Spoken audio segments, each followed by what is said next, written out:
Assalamualaikum warahmatullahi wabarakatuh. Waalaikumsalam warahmatullahi wabarakatuh. Ya, saya perkenalkan diri ya. Nama saya Hasan. Di sini saya akan mengaku untuk mata kuliah sistem operasi di semester 1. Yang offline di kelas ini terbagi berapa kelas? Dua. Berarti yang sisanya satu atau ada lagi dua kelas? Satuin Pak, satu mukanya. Oh, disatuin? Iya. Mungkin sekilas ya untuk mengenai dari sistem operasi ini. Kelihatan nggak?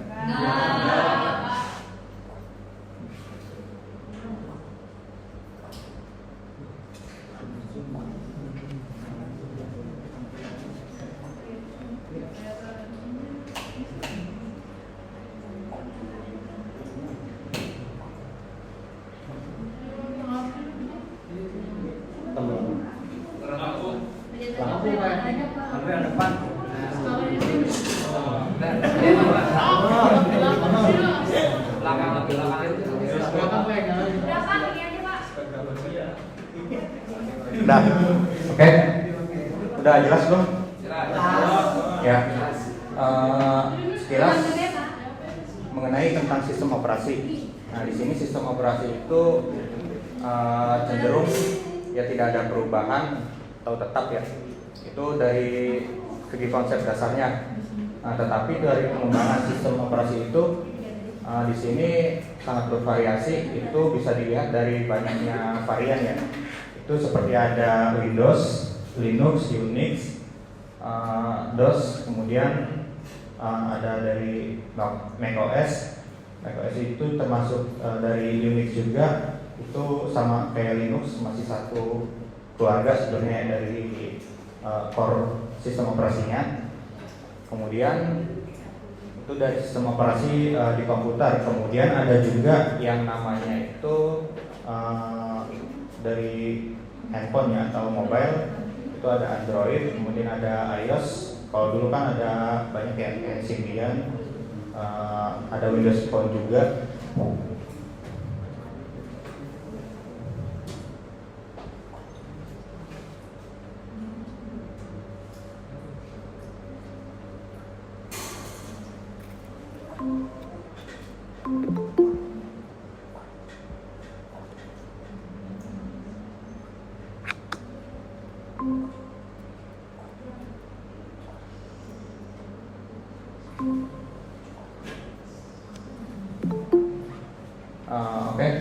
Selanjutnya, di sini nanti materi yang akan kita pelajari itu diantaranya di sini ada 10 ya, kurang lebih itu overview atau introduction tentang sistem operasi. Kemudian ada proses tree dari sistem operasi yang tentunya lebih ke dalamnya ya, di dalam sistemnya. Kemudian sinkronisasi proses, ada deadlock juga. Kemudian penjadwalan sistem, bilangan atau proses atau CPU scheduling, ada manajemen memori, kemudian virtual memory, manajemen file, manajemen input output, dan juga terakhir ini ada proteksi dan keamanan.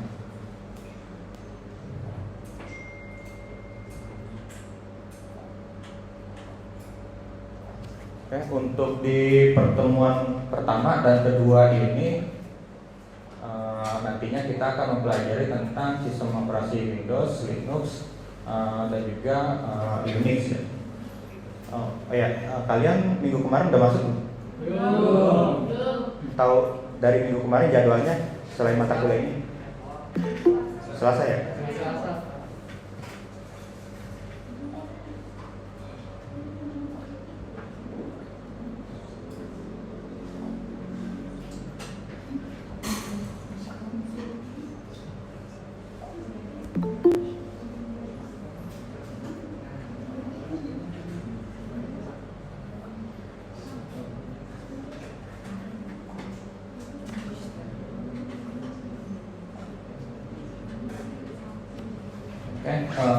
Di sini akan kita mulai introduction dari sistem operasi.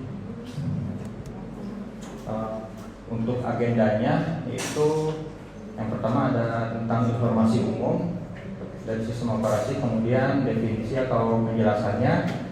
Selanjutnya yaitu sejarah dari sistem operasi.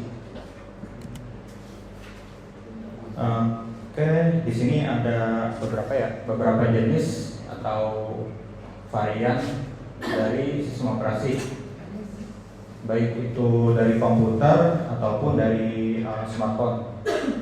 Untuk dari lini komputer itu yang pertama ini ada Windows ya.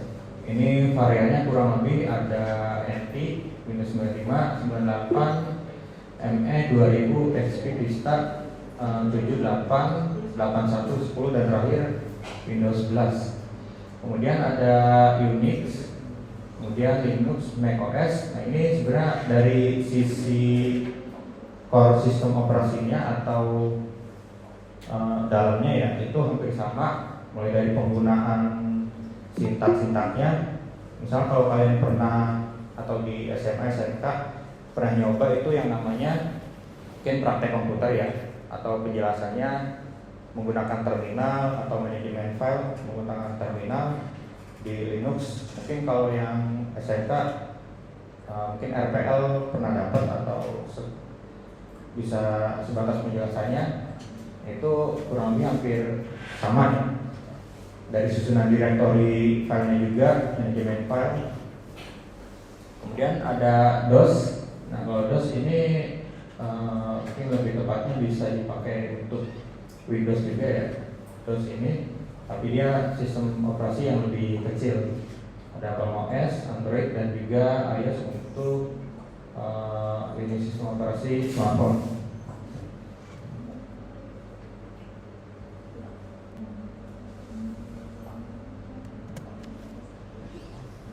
Kemudian ini ada beberapa tingkatannya dari sistem operasi, namanya ya. Terlalu kecil ya gambarnya? Iya. Mungkin nanti materinya bisa saya share, mungkin penjelasan sekilasnya itu. Oke, berarti tahun awalnya ini dari yang atas, dari yang paling ini ya, itu namanya Unix atau kalau katanya itu UNICS ya. Itu dari tahun 1969. Kemudian turun menjadi ada Unix TSS 1 sampai 4 itu di tahun 97, 1 sampai 73. Nah, kemudian dikembangkan lagi itu di tahun-tahun setelahnya 74 sampai 75 itu ada yang namanya Unix, kemudian PMB Unix. Nah, di sini dibagi 3 ya. Dibagi 3, di sini kan dibedain sama warnanya. Ada yang hijau, kemudian kuning atau orange ya. Kemudian ada juga warna merah atau pink. Ini kalau yang hijau ini open source. Open source itu artinya selain free di download atau install tanpa adanya lisensi. Nah di sini juga kita misalnya nanti kedepannya sebagai engineer atau developer, nah kita juga dapat mengembangkan dari sistem operasi tersebut. Misalnya dari Ubuntu. Nah dari Ubuntu itu kita mau mengembangkan yang namanya itu sistem operasi yang buatan kita sendiri atau nantinya Linux Campus misalnya.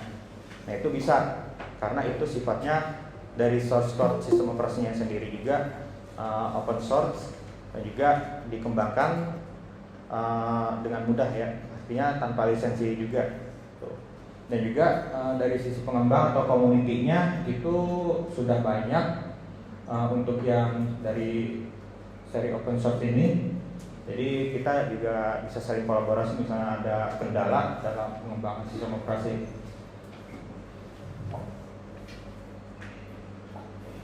Oke, kemudian untuk yang kedua atau yang warna yang kuning ya atau orange ini mix atau shared source. Artinya bisa juga open source, bisa juga berbayar. Kayak di sini contohnya itu kebanyakan dari yang Unix BSD ya, sama yang paling pojok itu ada macOS. Nah itu untuk dari source sistem operasinya sendiri memang tertutup ya. Ada, walaupun ada sebagian yang open source, artinya dapat dikembangkan di luar dari kewenangan mereka.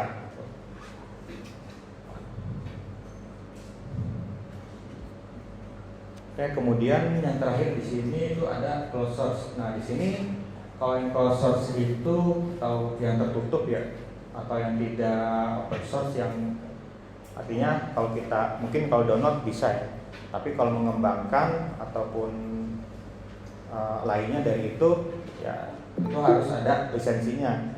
Contohnya itu Windows ya. Windows sebenarnya masuk kategori bisa closed source atau mix ya. Di sini kalau yang Windows itu kan kita download bisa, install bisa tanpa bayar ya. Mungkin hanya kuota aja. Nah, tapi di situ kalau kita tanpa lisensi, artinya, nah di situ kita mungkin akan punya beberapa kerugian. Kalau tanpa lisensi, saya pernah dulu pakai Windows juga. Nah, itu yang tanpa lisensi beberapa tahun ya sering kena virus atau OS-nya bermasalah. Itu kan kadang ada filenya yang suka bermasalah, tiba-tiba jadi shortcut atau susah dibuka. Yang kalau kita ekstrak file tiba-tiba jadi virus. Nah, kemudian setelah beberapa tahun saya pakai yang Windows yang mungkin bawaan, ada juga yang dapat lisensinya. Nah di situ benar-benar ada keuntungan tersendiri. Artinya kita merasa aman. Ya tentunya dari segi keamanan datanya juga, virus ataupun kestabilan sistem operasinya itu juga masih bisa kita rasakan. Jadi jarang ada yang nge-lag atau apapun. Ya, kalau dari yang closed source sendiri sih emang dia lebih tertutup ya, atau enggak, selain dari developer juga ya tentu benar-benar kalau kita sebagai pengguna memang harus berbayar untuk dari lisensinya, baik dari lisensi OS-nya ataupun perangkatnya. Contohnya itu kalau yang dari paling bawah. Nah di sini banyak ya.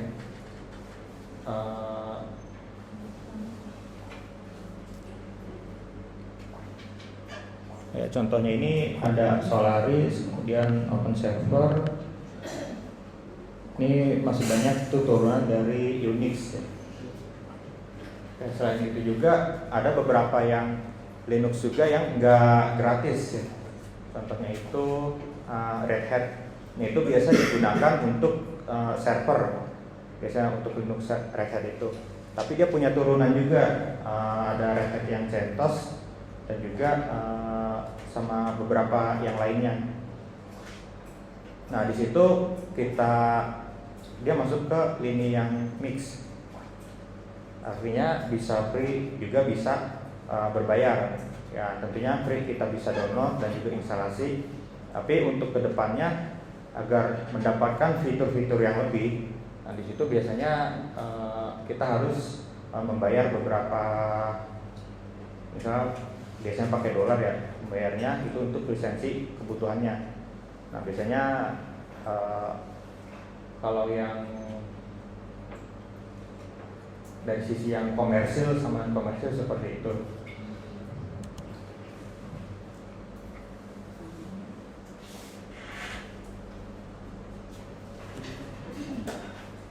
Oke, kemudian dari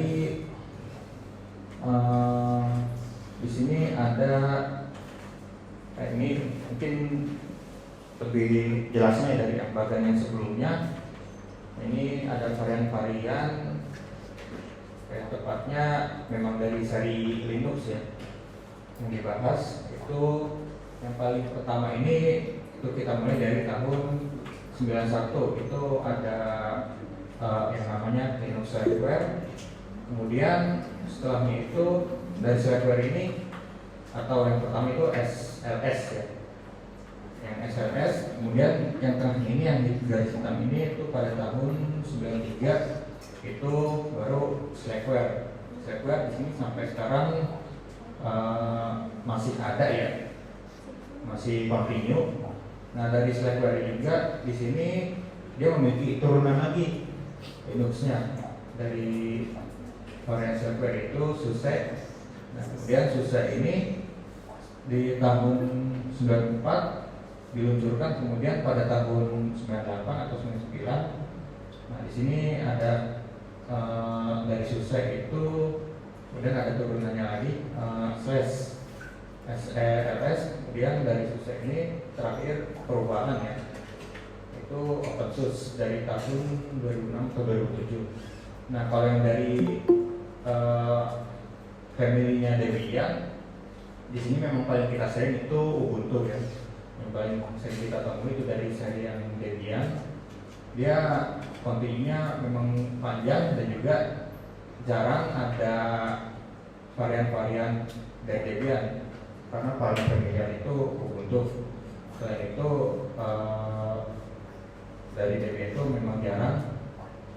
Ya, Ubuntu ini diluncurkan tahun 2004. Nah kemudian muncul juga ada yang paling bawah ini Red Hat. Nah, Red Hat ini dia enterprise ya, itu yang berbayar tadi. Nah di sini dari Red Hat juga dia memiliki beberapa varian, ada CentOS, Fedora, Fedora Core, dan juga terakhir jadi Fedora. Dan juga tentunya ada Red Hat Enterprise-nya juga, jadi ada 3 ini.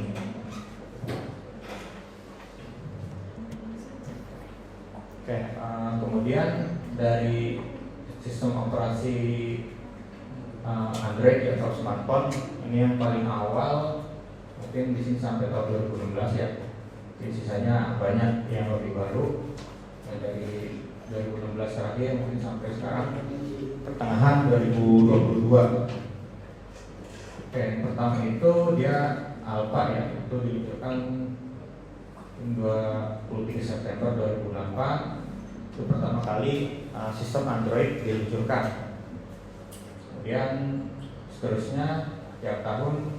Nah ini di 1 tahun ini ada 4 kali peluncuran sistem operasi di Android.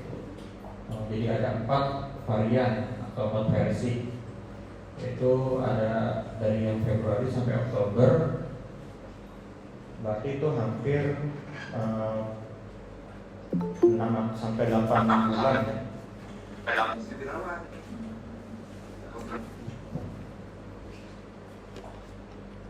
Kemudian di tahun 2010 juga di sini 2 kali diluncurkan, pertengahan dan juga akhir tahun.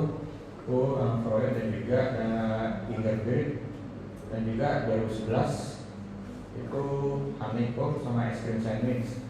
Nah mungkin kalau yang baru pertama kali dulu mungkin boomingnya ya itu di sekitar tahun 2011 atau dari 2010 itu Android ya. Kayaknya di Indonesia itu udah mulai banyak ya. Setelah sebelumnya itu ada BlackBerry dulu. Kemudian dari 2011 sampai sekarang Android juga tetap stabil ya untuk di pasarnya, dan juga karena dia sifatnya open source juga ya. Dan sistem operasinya dia open source, bisa dikembangkan di mana aja, untuk device mana aja, sama artinya kita nggak ada lisensi atau berbayar ke ke distribusinya ya, untuk distribusinya. Jadi kita misalnya dari varian terakhir nih, misalnya 2016 Nougat.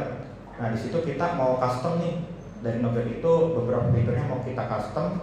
Misalnya sebagai engineer mau diubah atau ditambahkan fitur-fitur yang mau kita, mungkin ada ide-ide lain mau tambahkan, di situ bisa di Android dimasukkan. Karena memang sifatnya dia open source, dan juga untuk peluncuran atau aplikasinya itu mudah. Jadi ketika APK-nya dibuat juga itu bisa langsung kita install kan, setelah kita transfer file ke ke handphone ataupun kita masukkan ke Google Play.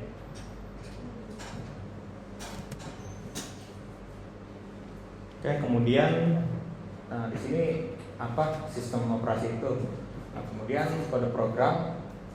Nah, di sini apa yang menjembatani software dan juga hardware. Oke, dari sistem operasi itu sebenarnya kita antara hardware dan juga software itu saling terikat ya, saling terkait, saling berkomunikasi. Nah, misalnya di hardware itu ada yang namanya misalnya ada CPU, kemudian ada motherboard, kemudian juga ada perangkat-perangkat keras yang lain. Nah, di situ agar dapat berkomunikasi, kita dapat menggunakan software atau sistem operasi terlebih dahulu. Nah, jadi supaya si CPU-nya atau yang lainnya itu dapat terbaca, itu dari sistem operasi itu dia dapat membacanya. Kalau tanpa itu juga, ya walaupun kita membangun perangkat sebaik apapun, tanpa perantara yang bisa saling mengkomunikasikan di antara hardware tersebut juga itu akan sia-sia. Kemudian di sini juga menjembatani user dan juga hardware. Nah, kita sebagai user, nah, kemudian hardware-nya itu contohnya handphone atau komputer. Nah, di sistem operasi misalnya kita pakai Windows atau Linux ya. Nah, di sini kan kita nggak tahu ya, misalnya dalamnya seperti apa, proses di belakangnya seperti apa sistem operasi itu. Nah, kita hanya tinggal pakai nih prosesnya. Mau kita pakai buat pengetikan Office Word atau browsing. Nah, di sini juga peran penting dari sistem operasi. Selain menjembatani, di sini juga melayani kebutuhan dari sumber daya atau resource ya. Dan sumber daya itu seperti tadi ada prosesor, memori, perangkat input output dan juga untuk manajemen file. Itu lebih tepatnya ke sisi hardware-nya.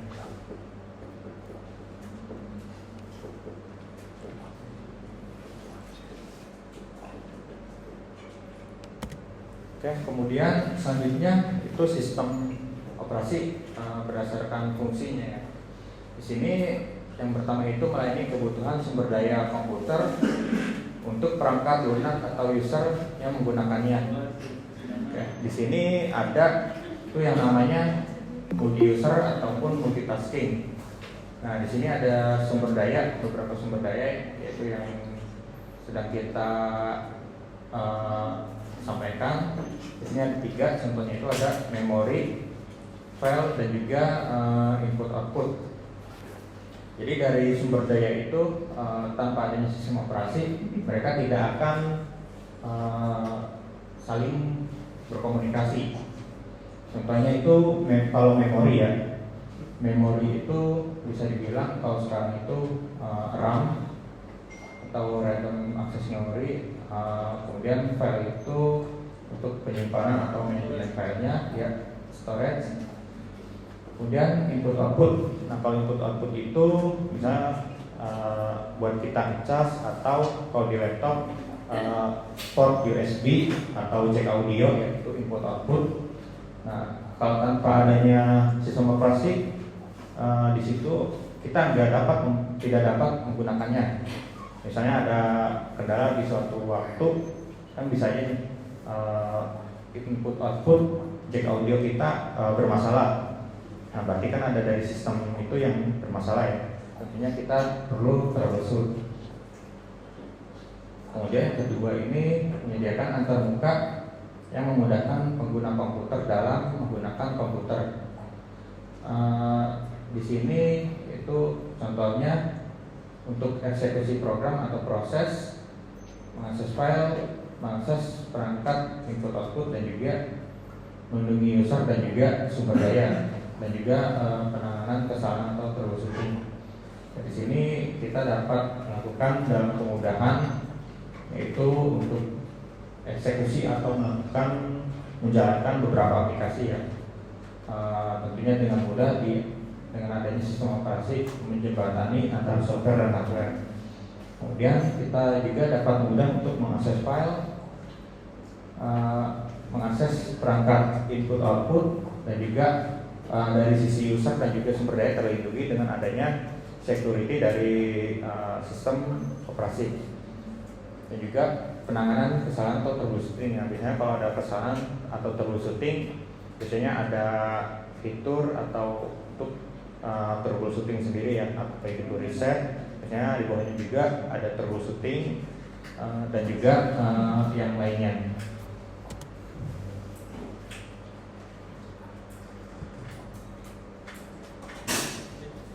Kemudian untuk generasi sistem operasi, nah di sini ada 4. Yang pertama itu generasi tabung hampa, transistor, dan juga sistem batch. Yang ketiga itu IC dan multi programming. Yang keempat itu ada PC atau personal komputer. Kalau untuk yang dari tabung hampa,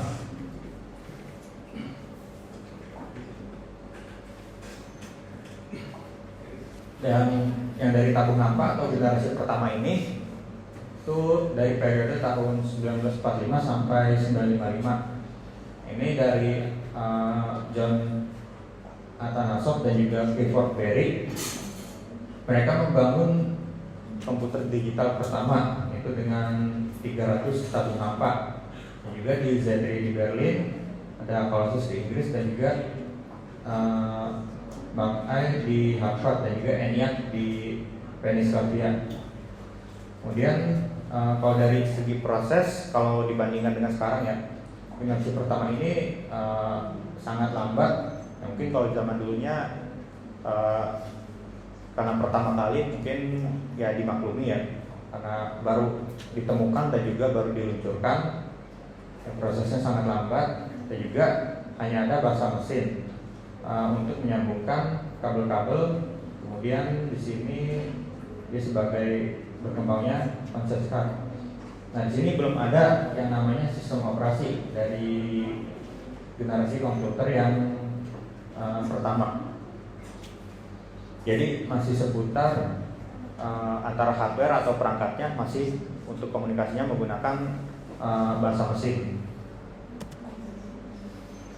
Di sini untuk contoh dari gambar, yaitu komputer generasi yang pertama ini, itu dia bentuknya memang sangat besar ya.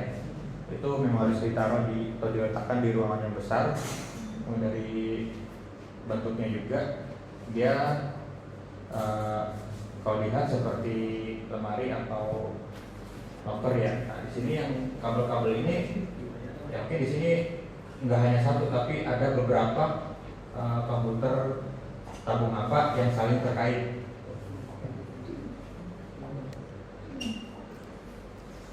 Kemudian yang kedua di sini itu generasi yang kedua itu transistor dan juga sistem batch.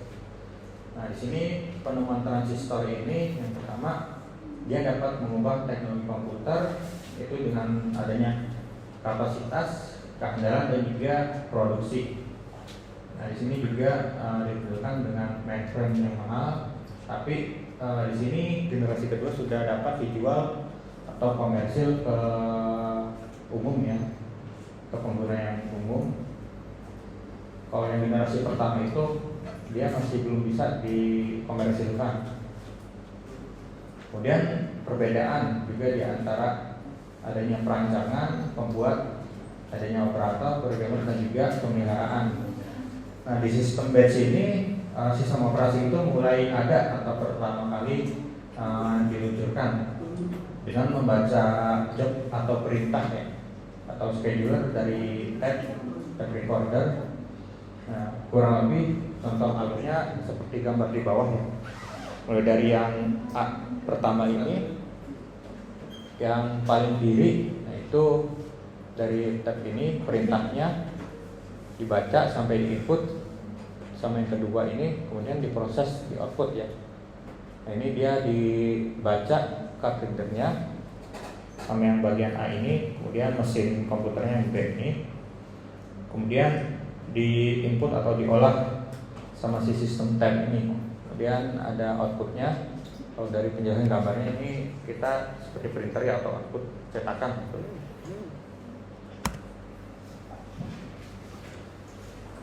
Selanjutnya dari yang generasi kedua ini juga terdapat dua jenis komputer yang bagus untuk input output dan juga untuk komputasi.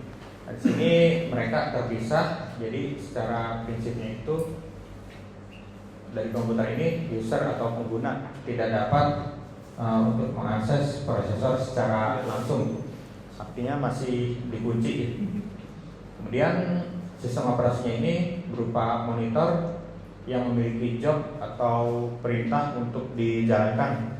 Jadi di tampilan monitor itu sistem operasi ada beberapa job.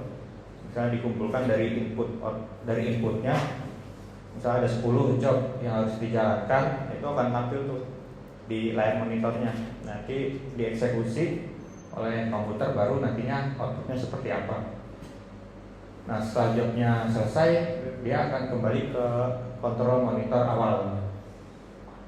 Kemudian proteksi memori ini tempatnya di monitor dan privilege atau keuntungan di instruction set. Oke, dari proses transistor ini prosesnya seperti berikut ya. Ini yang pertama, yang gambar paling kiri, yang atas ini yang 0101. Kemudian yang bawah juga 0110. Nah, sebenarnya ini diproses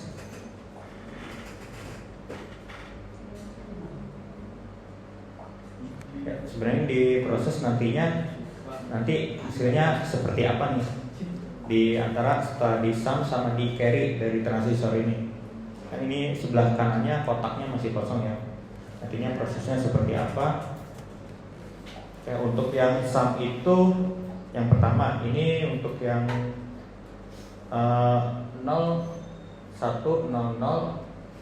kemudian ditambah 0110. Nah, itu hasilnya 1010 ya, atau 1010. Nah, itu dibacanya itu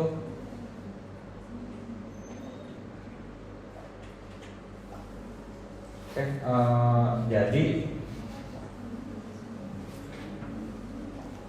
ini sama aja kayak bilangan biner ya. Sama kayak bilangan biner, mungkin kalau di jaringan. Nah, kalau nggak salah ini yang 0 paling kanan, ini 1 atau 2 ya kalau nggak salah. Misal 1, 2, 4, 8 sampai seterusnya, atau 2, 4, 8, 16. Biasanya sih dimulai dari 1. Nah, nantinya ini akan dijumlahkan di antaranya, jadi hasilnya seperti ini. Nah, kalau yang subtract ini sama ya, dikurangin, kebalikannya dari yang sum ini, atau pengurangan dari subtract.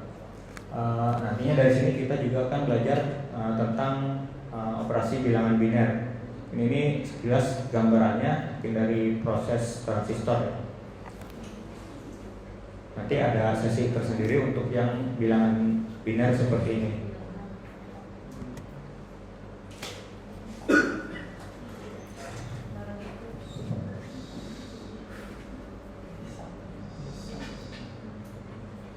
Untuk ayo tolong yang absensi.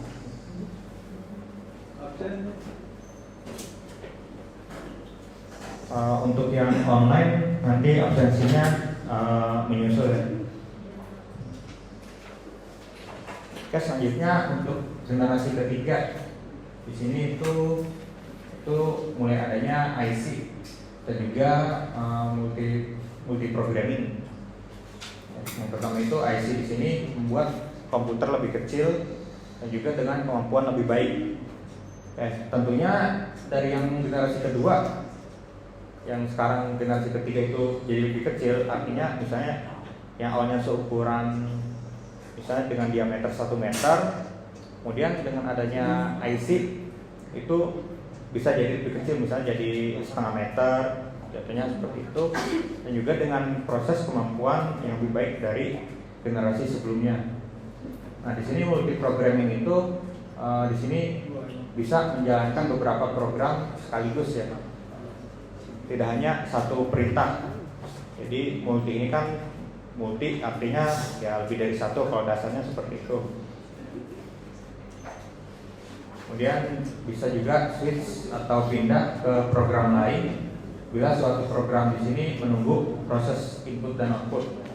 Kemudian ada spooling atau simultaneous peripheral operation online. Nah, di sini tidak adanya disk untuk random access. Kemudian time sharing di sini juga dapat fungsinya itu membagi-bagi waktu untuk eksekusi. Kemudian untuk mini komputernya dari generasi ketiga ini yaitu Ken Thompson mengembangkan Multics menjadi Unix, dan dari varian Unix ini distandarisasi dengan POSIX atau IEEE. Kemudian dari sisi versi akademis, Minix ini atau Tannenbaum, kemudian muncul sistem operasi yang open source. Dari sini yaitu terbentuk Linux.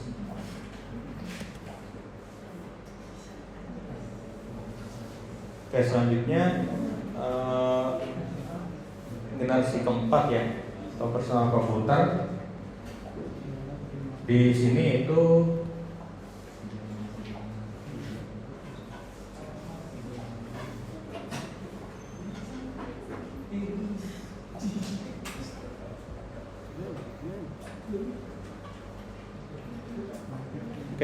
generasi keempat atau personal komputer. Di sini slide-nya masih salah, nanti saya koreksi. Untuk yang generasi keempat ini sebenarnya itu mulai berkembang ya, personal komputer atau PC desktop. Kalau yang mungkin pernah ke warnet, nah itu ada CPU bentuknya kayak ya kotak besar ya, kayak mungkin kayak speaker. Kemudian kalau dulu itu bentuk monitornya masih monitor tabung, dan juga untuk mouse sama input yang lain juga seperti keyboard itu masih terpisah. Nah, itu untuk personal komputer yang awal ya. Jadi mereka masih terpisah. Kemudian dari situ juga mulai banyak berkembang dari sistem operasi juga mulai meningkat dari yang sebelumnya. Tentunya dari Windows juga dari tahun 90-an sampai tahun 2000-an banyak mengeluarkan varian Windows yang lebih baru atau lebih baik untuk diproses oleh pengguna atau user.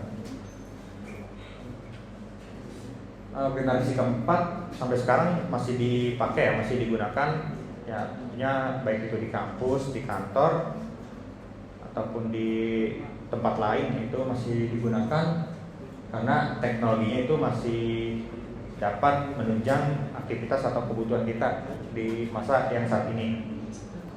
Nah, selain PC juga sebenarnya laptop juga kan termasuk generasi keempat atau yang terbaru ya sampai sekarang. Cuma bedanya dari bentuk fisiknya aja yang lebih simple, lebih mobile, dapat dibawa kemana-mana.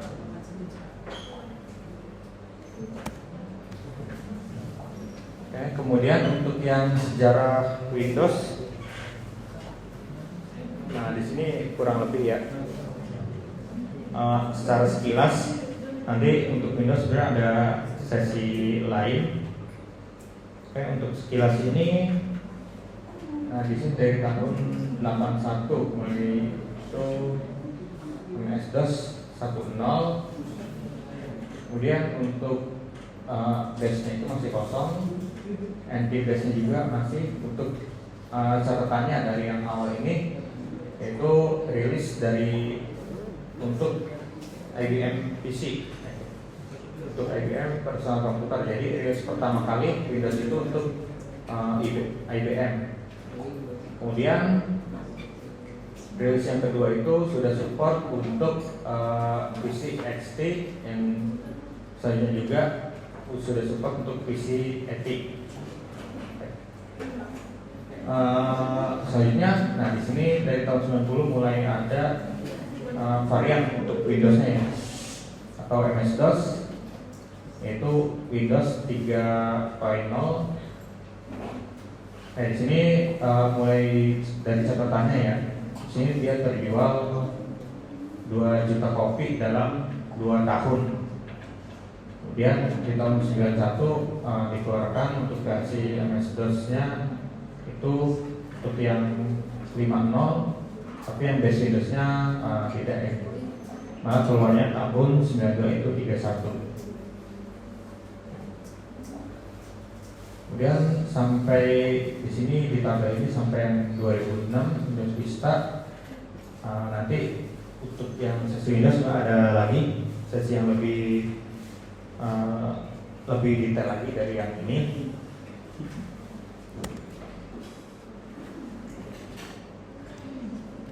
Oke, di sini untuk jenis-jenis sistem operasi.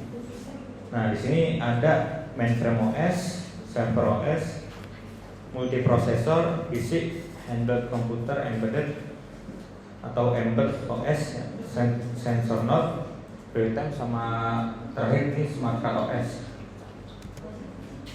Oke, dari yang mainframe OS ini itu komputer dengan kemampuan dan juga sumber daya yang jauh lebih dari PC. Nah, di sini membutuhkan OS tersendiri untuk mainframe ini.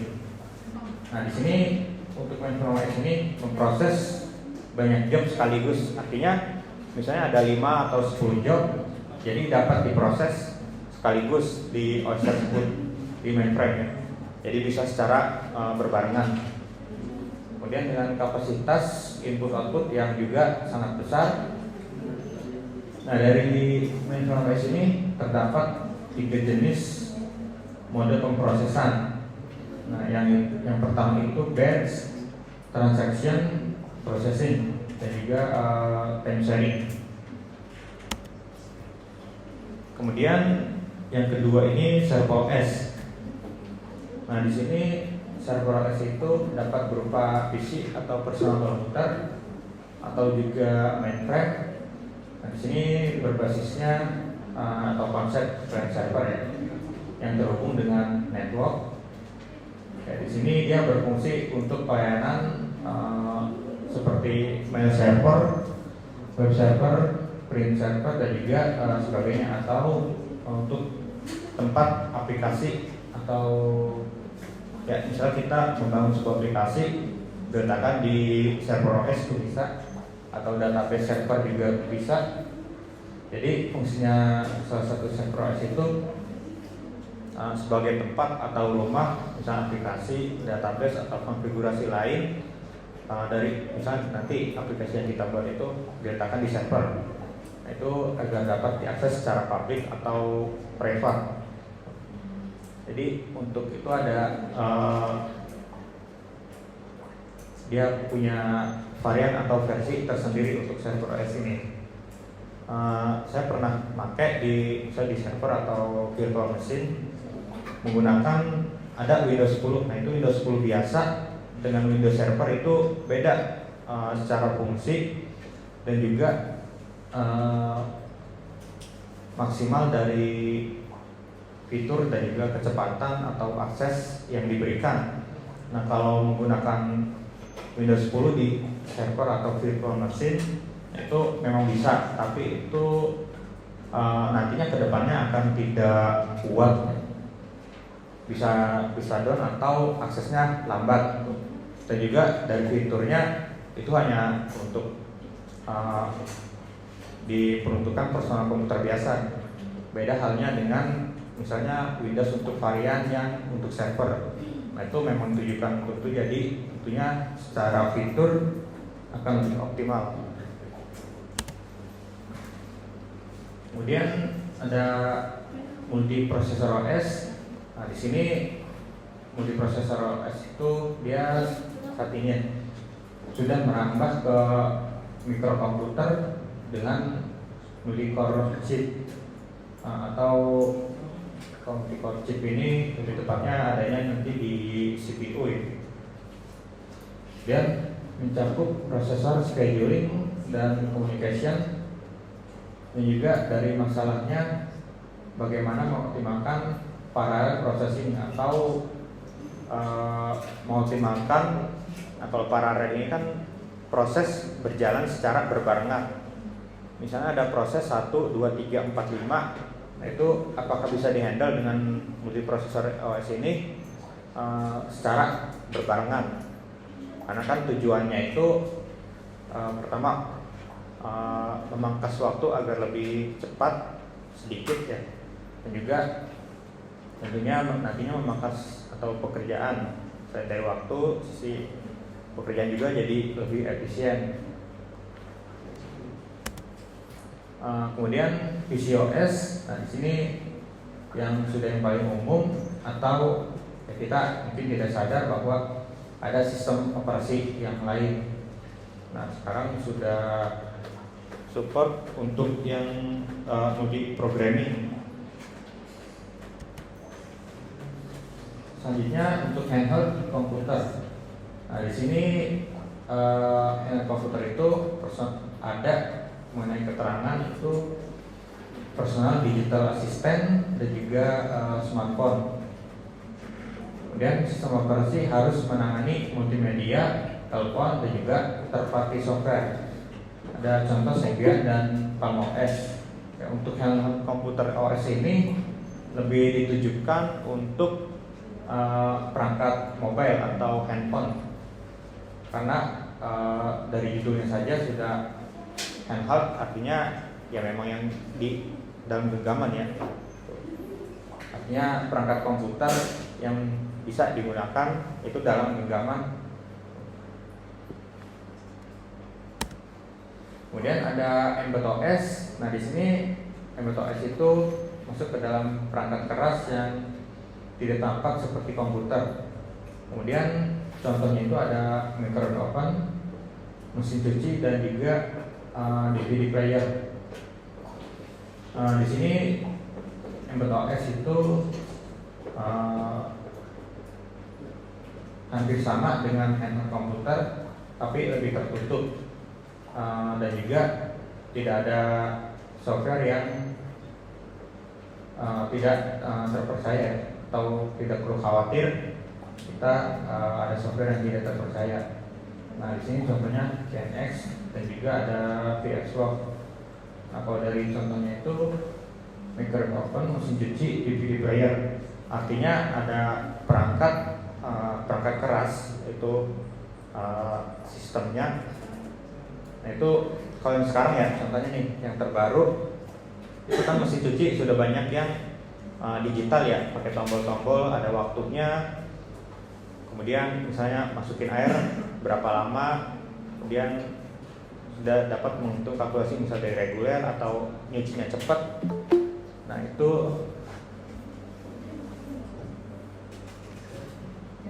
sudah bisa masuk ke dalam kategori Embedded OS ya, karena ya hanya sistemnya itu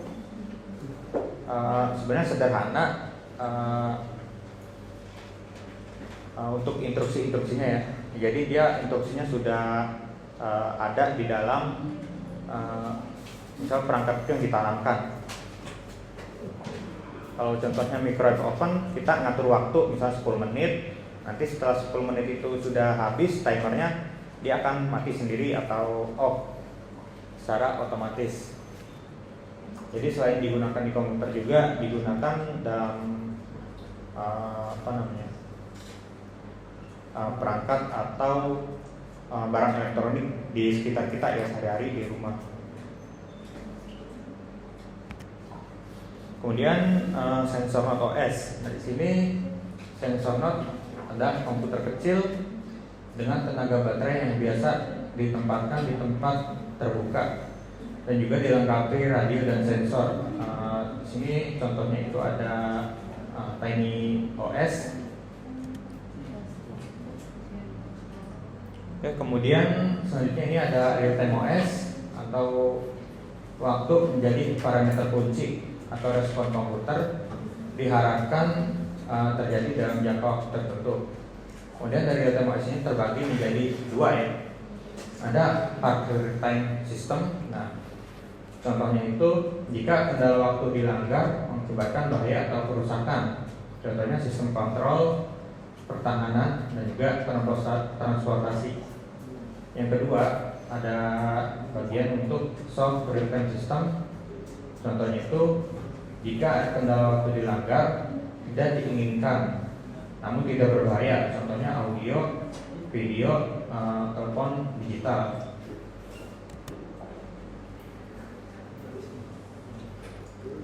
Terakhir untuk Smart Card OS atau sistem operasi yang kecil ini, atau Smart Card ya, itu dia sistem operasinya kecil, paling terkecil, hanya menangani fungsi yang terbatas.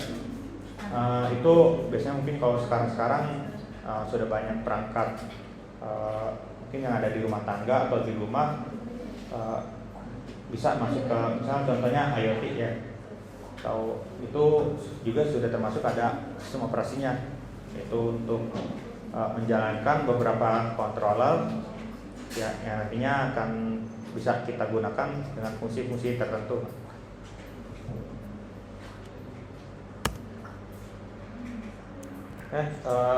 Sampai sini ada yang ingin tanyakan terlebih dahulu? Ini auto jangan nanti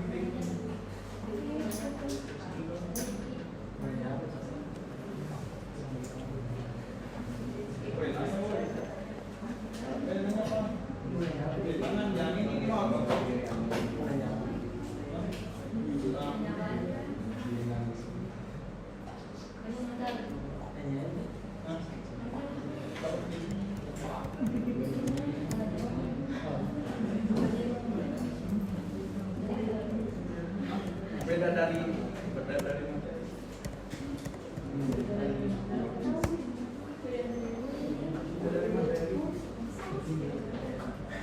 Jangan.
Selanjutnya mau lanjut materi atau ada yang mau tanyakan?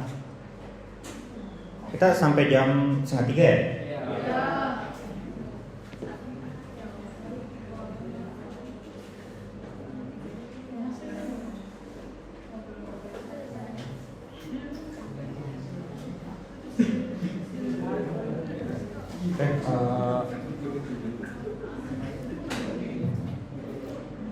Oh ya, nanti saya buat grup ada yang punya Telegram kan ya?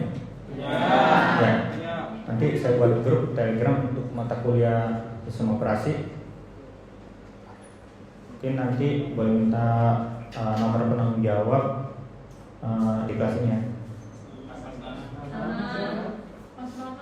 Oke, nanti setelah selesai kuliah aja.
Kita lanjut ke materi selanjutnya ya. Kita kan masih ada kurang lebih setengah jam lagi sampai 2:30. Di sini kalau slide-nya sih masih banyak ya. Jadi nanti bisa kita lanjutkan di next pertemuan. Kita bahas sedikit ya di materi yang selanjutnya. Oke, di sini yaitu sejarah tentang Linux. Nah, di sini awalnya itu dibuat oleh mahasiswa dari Finlandia yang bernama Linus Torvalds. Nah, di mahasiswa ini dia yang paling pertama ya, itu mengemukakan atau mengeluarkan sistem operasi dengan sistem Linux ya. Dia terinspirasi dari Minix, yaitu sistem Unix kecil yang sudah dikembangkan terlebih dahulu oleh Andrew Tannenbaum. Kemudian pada tahun 91, tepatnya bulan Agustus, untuk sistem operasi Linux dengan versi 0,01 ini keluar atau rilis ke publik. Selanjutnya pada 5 Oktober 2021 Linux mengumumkan versi resmi Linux, yaitu versi 0,02. Mungkin tepatnya kalau yang versi sebelumnya itu versi beta ya kalau sekarang. Nah kalau resminya atau sudah mungkin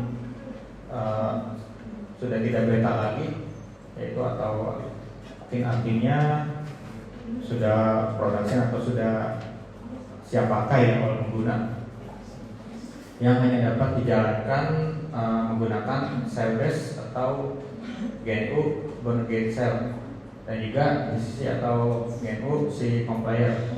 Atau di sini artinya itu belum ada yang namanya graphic user interface atau GUI.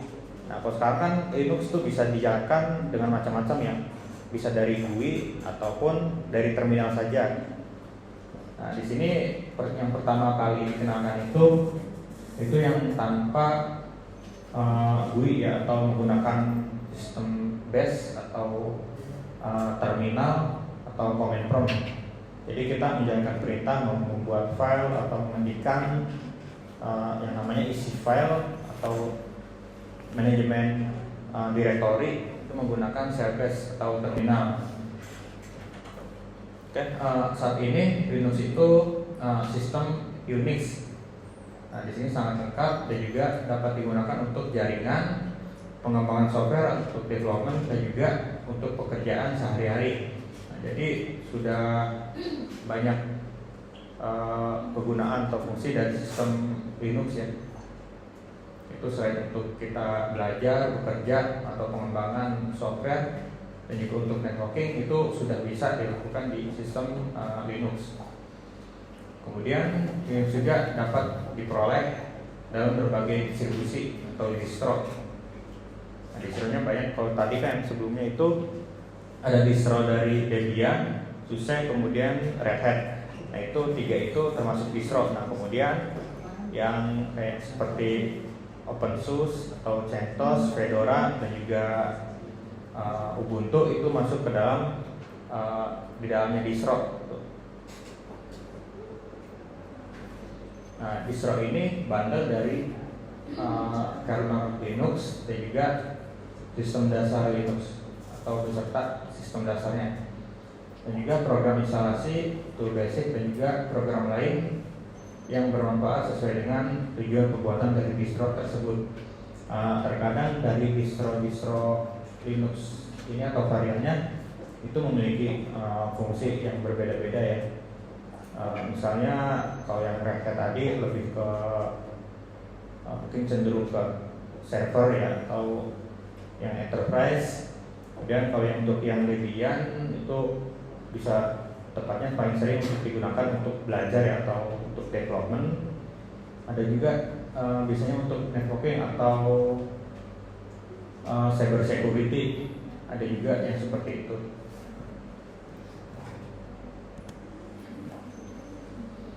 Oke, kemudian untuk yang Linux versi 0,01 ya. Nah, di sini hanya dapat berjalan pada prosesor Intel dengan kompatibel 80386 dan juga pada hardware PC.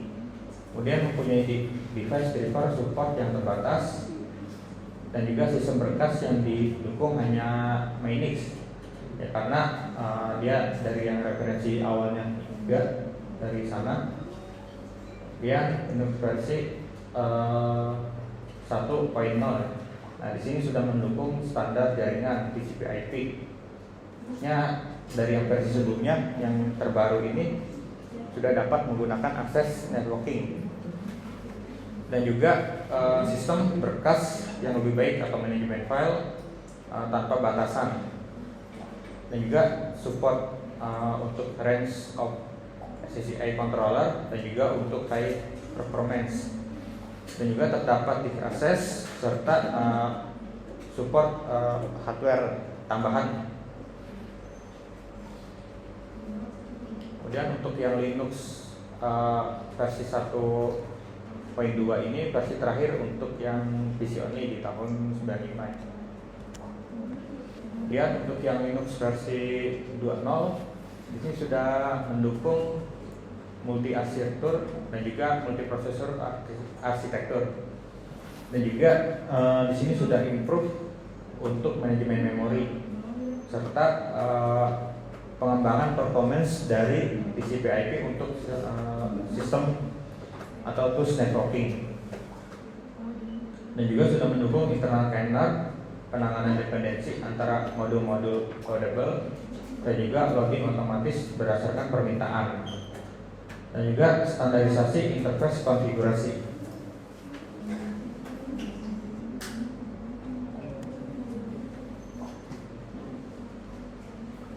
Oke, selanjutnya distribusi Linux.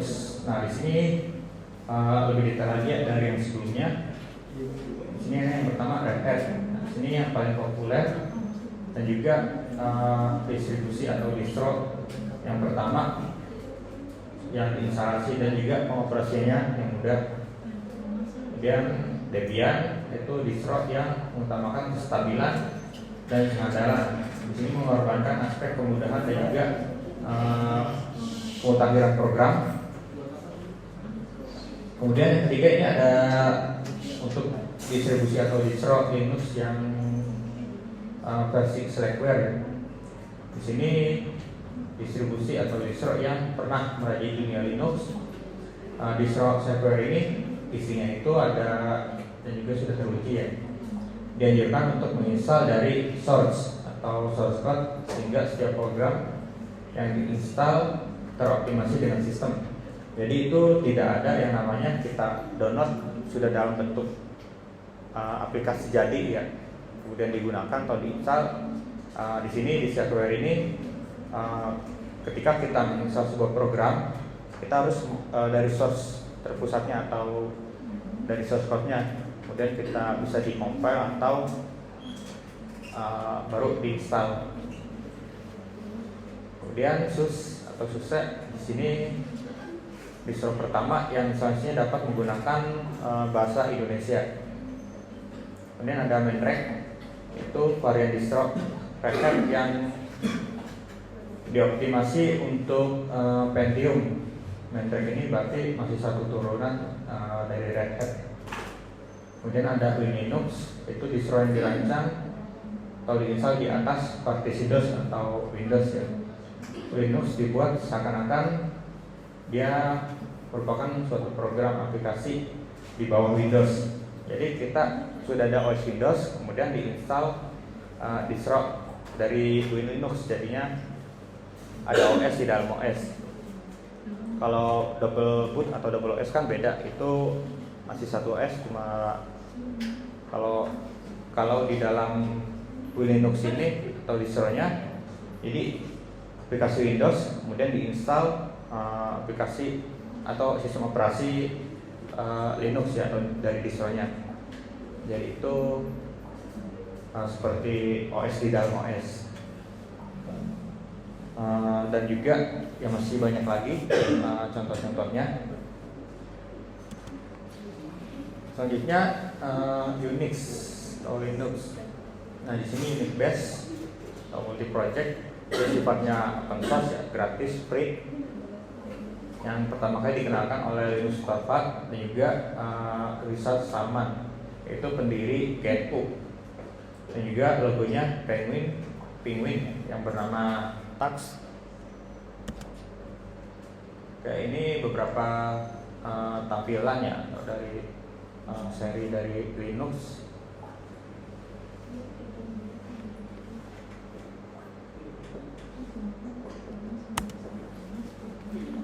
Oke, selanjutnya untuk struktur direktori Linux. Nah, di sini banyak struktur direktori yang terdapat di Linux yang mungkin jarang ditemui oleh pengguna dengan akses user yang biasa ya. Dan kalau kita untuk mengakses direktori tersebut, kita harus itu namanya masuk sebagai administrator atau root user.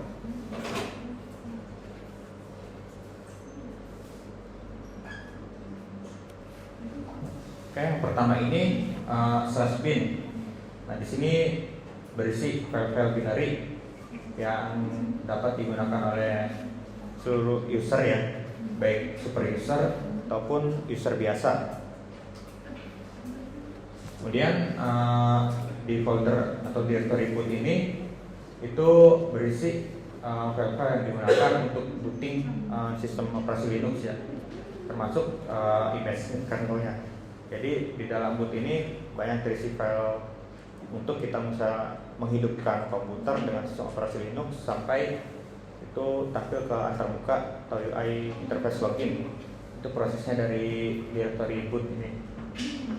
Kemudian untuk yang dev ini berisi file khusus ya, atau file sistem khusus yang merupakan refleksi dari device hardware yang dikenali dan juga digunakan oleh sistem.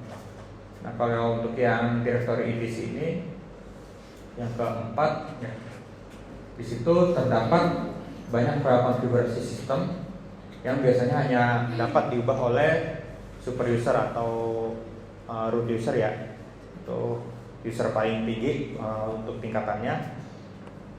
Tapi kalau untuk user biasa hanya boleh lihat, dia tidak boleh mengubah, delete, sama hapus, mengubah, delete, sama nambahin. Jadi kalau super user itu bisa semua akses. Kemudian home, directory home ini terdapat atau berisi directory yang di dalamnya itu untuk user biasa dan juga aplikasi-aplikasi tertentu yang digunakan oleh user biasa. Tentunya dari super user juga bisa mengakses directory ini. Kemudian untuk yang lib ini dia berisi file-file library yang nantinya dapat digunakan oleh baik itu user biasa, super user atau root user, dan juga aplikasi-aplikasi yang membutuhkan library tersebut.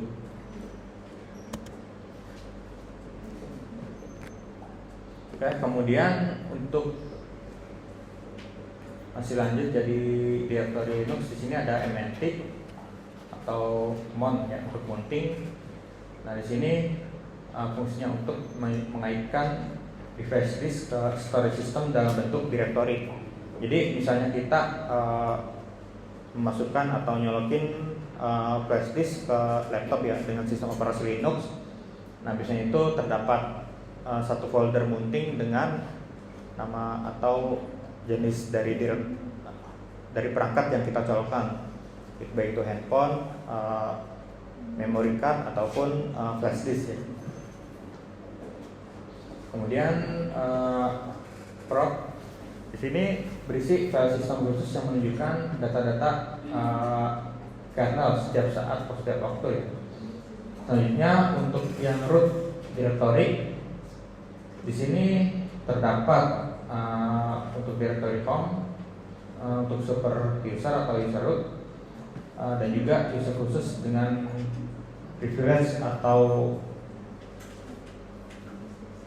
akses yang tak terbatas atau keuntungan dia boleh ngapain aja di sistem tersebut atau di folder tersebut ya, dia bebas ngapain aja. Kemudian folder bin di sini sama seperti directory bin, tapi hanya super user yang dapat menggunakan binary tersebut. Kemudian ada tmp. Nah, di sini folder yang berisi file temporary atau file yang sementara yang dibutuhkan oleh aplikasi ketika dijalankan, atau file atau perintah yang dijalankan oleh user ya. Kemudian directory user di sini berisi terdapat library, binary, dan juga dokumentasi dan juga file lainnya dari hasil instalasi oleh user. Kemudian yang terakhir ini ada folder var ya, atau variable biasanya.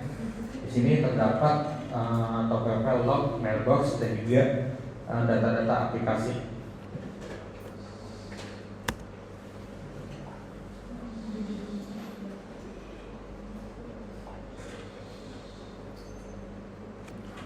Oke, Oke, di sini yaitu selanjutnya mengenai perintah dasar dari Linux ya. Di sini sistem operasi Linux atau Unix. Nah, contohnya di macOS juga terdapat perintah dasar hampir sama seperti ini, karena dia masih satu turunan ya. Kemudian perintah-perintahnya juga dilakukan di dalam terminal atau konsol, sehingga perintah atau komen itu dikerjakan secara manual dan juga harus teliti dalam perintah-perintahnya. Nah, di sini perintah ini biasa sering digunakan oleh user yang expert ya. Misalnya ketika user tersebut atau pengguna ingin membuat file, menulis file, atau mengakses ya, atau mengubah file, menghapus segala macamnya, atau mengubah hak akses dari user biasa ke user root. Nah, itu bisa menggunakan perintah di dalam terminal ini ya, di dalam yang dasar ini. Nah, di sini ada beberapa contohnya, itu rm atau remove ya. Di sini fungsinya itu untuk menghapus file. Contohnya kalau yang ada dolarnya ini, nah biasanya itu ya setelah terakhir di dalam ya, kalau di sini misal kita buka terminal nih di Linux, nah itu kan nanti ada seperti user, misalnya user Agus, add misalnya Ubuntu sekian-sekian, nah, kemudian ada tanda dolarnya, itu masih user biasa. Nah, di situ kita masih dapat menjalankan untuk fungsi hapus file. Kalau sudah masuk ke dalam root user atau super admin ya, atau super user, di situ nantinya akan berubah yang tadinya jadi dolar, dari dolar menjadi tanda pagar. Itu biasanya untuk masuk sebagai root system, kita bisa mengetikkan perintah sudo su, kemudian masukin passwordnya. Nantinya name-nya juga akan berubah dari root add nama OS-nya. Kemudian cp di sini untuk mengcopy file. Nah, untuk mengcopy file di sini perintahnya itu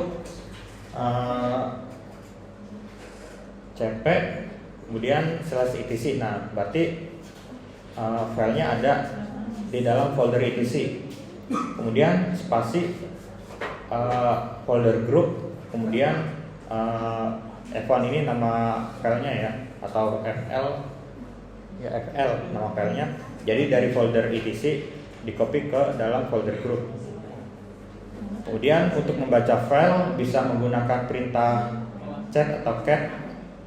Jadi cat kemudian nama file, nanti akan terbuka tampilan di dalam terminal itu untuk membaca sebuah file isinya. Untuk memanipulasi file dan directory, di sini bisa menggunakan perintah ls -l, ls-a. Itu fungsinya, misal kita berada di dalam directory misalnya download atau dokumen atau home, kita mengetikkan perintah biasanya ls. Nah, di situ ketika berhasil atau perintahnya benar, dia akan muncul beberapa directory dan juga file yang ada di dalam folder tersebut.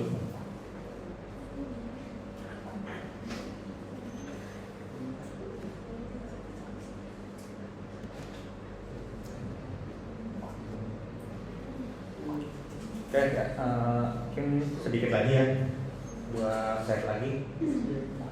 Ya, sekarang di sini perintah Linux yang masih menyambung dari yang tadi. Nah, di sini kalau yang tadi yang masuk sebagai super user atau user root ya, di sini itu yang pertama root at localhost root, artinya nama user, kemudian nama user setelahnya ini biasanya nama OS atau bisa juga nama foldernya ya. Kemudian ada dengan pemisah tanda pagar. Kemudian di sini setelah itu nama perintah, kemudian pilihan dan juga argumennya. Nama perintah bisa ls atau rm, nama file. Ya, keterangannya sebagai berikut di bawah ya. Di sini yang berarti kita sudah login sebagai user root atau host pada mesin atau OS tersebut ya. dengan menunjukkan adanya tanda pagar, yaitu sebagai super user. Kemudian nama perintah ini yaitu yang standar yang dijalankan di dalam shell. Kemudian pilihan itu opsi untuk mengubah atau menambahkan dari keadaan yang default atau umum. Kalau tadi contohnya itu ls itu biasanya umum. Nah kalau kita nambahin pilihan itu ada ls min l sama ls min a ya. Kemudian argumen, nah ini objek yang akan diproses oleh perintah. Nah bisa juga kita tidak menggunakan pilihan, tapi nama perintah kemudian langsung argumen. Oke, di sini misal perintah tadi ada cat fl, artinya cat fl itu untuk membaca file tersebut ya, membuka isinya. Misalnya di dalam file fl itu ada isinya itu misalnya keterangan data diri atau misalnya data-data penting atau data-data umum gitu. Misalnya contohnya data diri, ada hello world misalnya, dan juga segala macamnya bisa dibaca di dalam cell base ya, menggunakan perintah cat. Nah kalau contohnya ini yaitu ls /bin, itu artinya kita nampilin isi di dalam directory /bin ini, yang artinya kalau a ini all semua, dan yang /bin ini yaitu di dalam directory bin.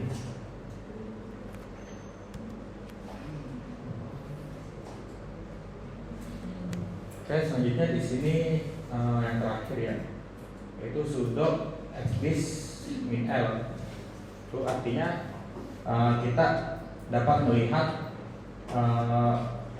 kalau ada sudo, nantinya kita akan memasukkan password ya. Karena sebelumnya ini masih sebagai user biasa, itu di atasnya masih ada tanda dolar ya. Yang di sudo xdis itu di dalam di sini yang min l ini artinya list, menampilkan beberapa list. Jadi list dari list yang ada di dalam komputer kita itu ditampilkan mulai dari ukuran size-nya, disk yang termasuk ke dalam disk sistem atau disk penyimpanan biasa, nanti ditampilkan mulai dari size, kemudian yang terpakai berapa, sisanya berapa.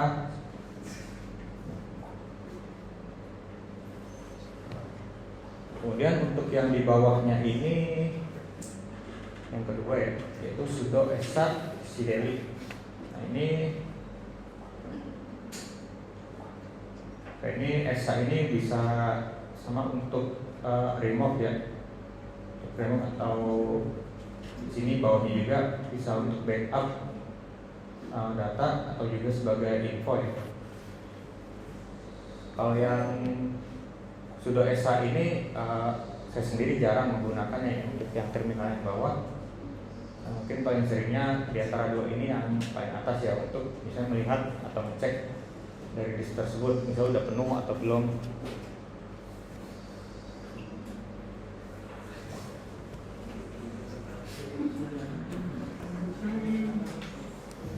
Oke, sampai sini ada yang ditanyakan terlebih dahulu? Mungkin materinya di pertemuan ini sampai sini, nanti dilanjut mulai dari slide 13 sampai seterusnya. Oke, ada yang ingin tanyakan terlebih dahulu?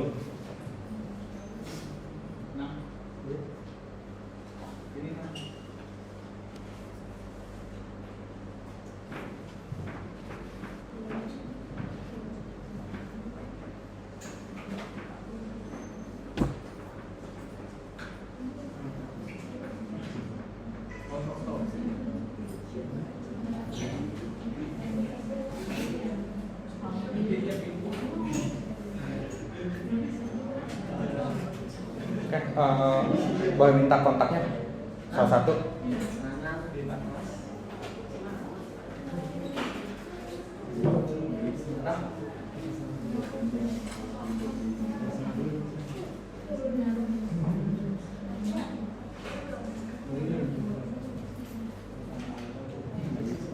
Namanya?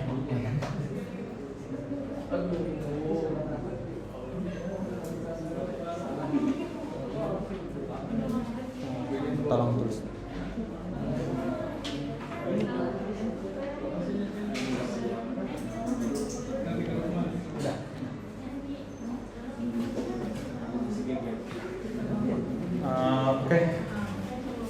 yang di kelas yang sedang offline sama yang daring, yang online ya.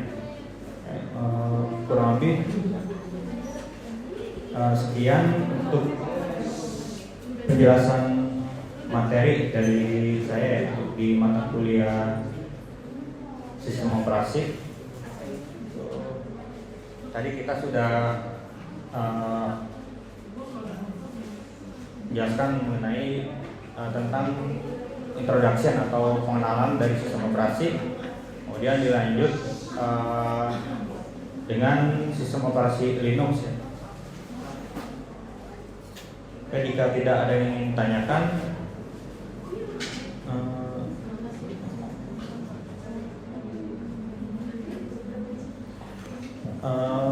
kurang lebih itu dari saya. Mohon maaf kalau ada salah kata atau penyampaian. Baik, saya tutup. Terima kasih. Assalamualaikum warahmatullahi wabarakatuh. Waalaikumsalam warahmatullahi wabarakatuh.